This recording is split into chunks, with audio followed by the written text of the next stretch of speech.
Notice I have a system here of 3 equations in 3 unknowns, so we will pick any 2 equations and eliminate a variable.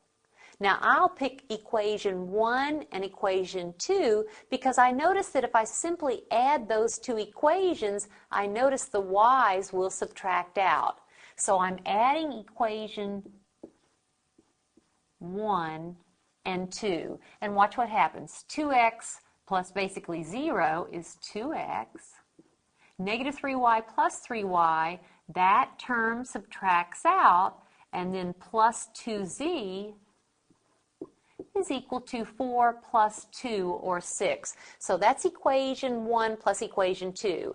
Then normally what we do is we find any other 2 equations and we eliminate the same variable. But looking at these 3 equations, I see that this third equation happens to have no y term in it. So I'll simply write down now equation 3, which is x minus z is equal to negative 5. Now treat this as a system of 2 equations in 2 unknowns, and let's solve this system. To do so, I'll write the first equation down again, 2x plus 2z is equal to 6. The second equation I'll multiply through by 2. So 2 times x is 2x minus 2z is equal to 2 times negative 5, or negative 10. Notice what happens now. 2x plus 2x is 4x. The z's subtract out, and I have 6 minus 10, or negative 4.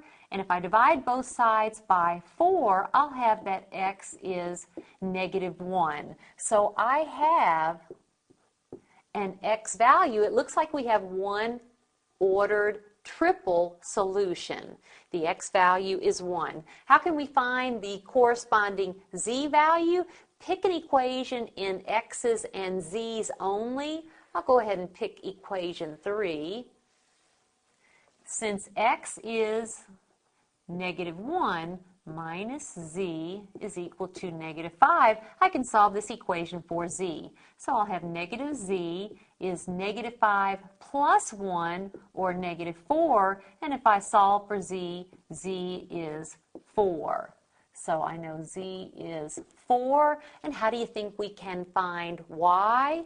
Choose any equation now. Here's one in x's and y's only. You'll need an equation containing a y. Let x be negative 1 and or let z be 4. Solve it for y and you'll find your y value. If you do so, you'll find that y is negative 2. So we have an ordered triple solution, and here it is.